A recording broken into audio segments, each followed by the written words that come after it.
Move over, McLaren F1. Step aside, Koenigsegg CCR. Nice try, Ultimate Aero TT, but Bugatti has you all beat. The new Veyron Supersport makes 1,200 horsepower, 1,106 pound-feet of torque, and just shattered the production land speed record. How fast? Try 268 miles per hour.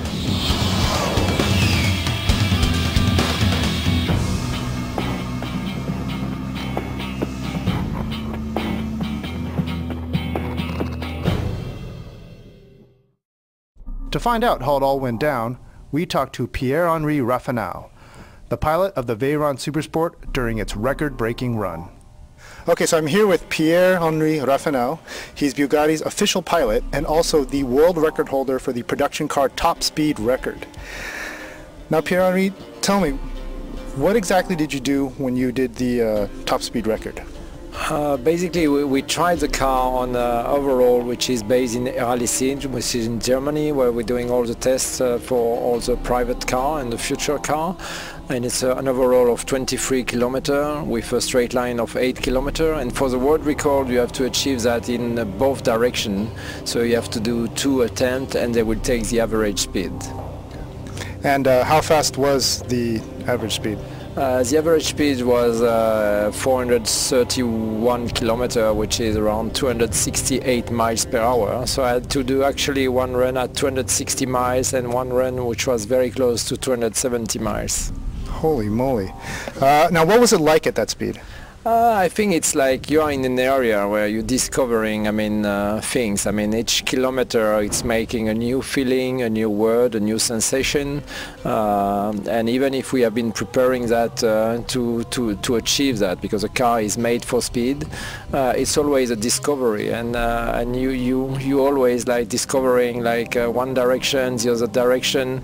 The tarmac is different from one direction to the other direction. Is when like you're shaving, one side is smooth, the other one is more rough, and it's the same with tarmac, and it's an old experience, a lot of stress coming out of that things, because you know that if something is going wrong, you have a basic chance not to come back to the pits to tell your engineer what was wrong. So it's like stressful, but also super exciting. Can you explain how you actually did it? You told me before you start at a certain speed coming down the banking. Can you explain from basically when you really went after it?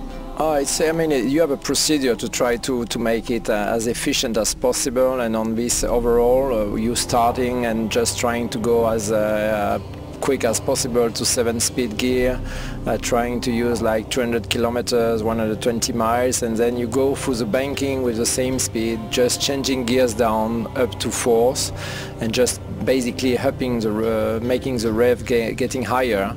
And then when you are out of the banking, you just like let the gears going up 4th, 5th, 6th, 7th, and you just try to stay in the middle lane and wait to see the figures stopping to the counter.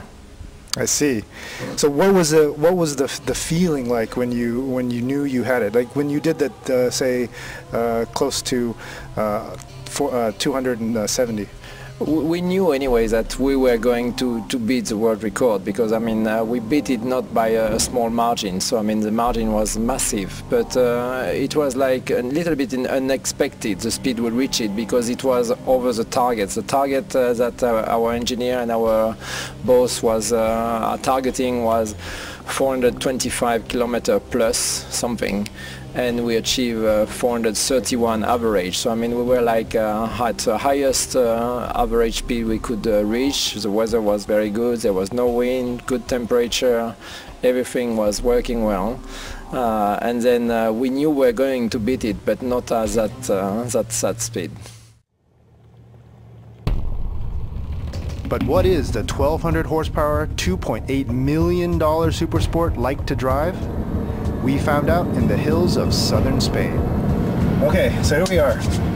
First time in the Bugatti Veyron Supersport, and I'm about to put the throttle all the way down for the first time. Are you ready? Let's go.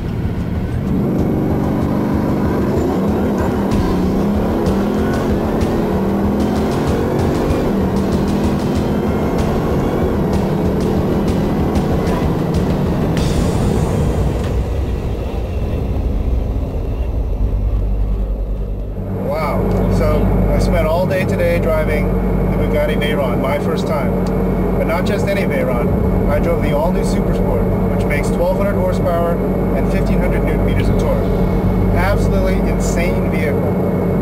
Certainly one of the craziest things I've ever done, and it ranks very high up on the list of all-time greatest vehicles in my book. But if I can break it down for you and tell you what it's like on a level that you might understand, you might actually get a chance to drive. In many ways, the vehicle is like the Nissan GTR. Now, I know what you're saying. Of course, the Asian guy is going to say this one-of-a-kind vehicle is like the $70,000 Japanese supercar. But it's true. I've driven Ferraris, I've driven Lamborghinis, I've driven all sorts of vehicles. But when I first got into this car, the vehicle that most came to mind, particularly low speed, is the GTR. Now, why? Really, it has to do with the amount of noise that's in the cabin. There's quite a bit of gear noise from the 7-speed Ricardo dual clutch. You hear it at every speed, no matter whether you're low speed or high speed. It's a constant whir in the background. It's actually a little bit quieter than GTRs, that you don't hear the gears changing or meshing so much, but the sound is there. There's also quite a bit of tire noise too, especially over rough pavement. Again, it's not bad, but over a long period of time, it could be quite draining. Your ears feel very full, and you have this constant rumble, as you just heard, from the pavement. But in every other aspect, this car really is like no other. When you step on the acceleration pedal, on the gas pedal, the thing just goes. It is absolutely phenomenal. Watch this.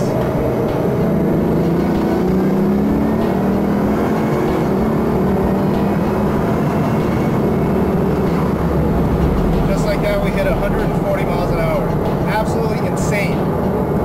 Completely nutty. And this thing is capable of far more. It's the current record holder for world's fastest production car, well over 260 miles an hour. Absolutely insane. So I love it. It's very fast. It's actually very easy to drive. But I don't think I'll be able to buy one.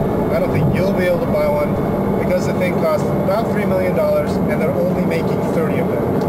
So if you want one, if you want performance like this, you better save your money.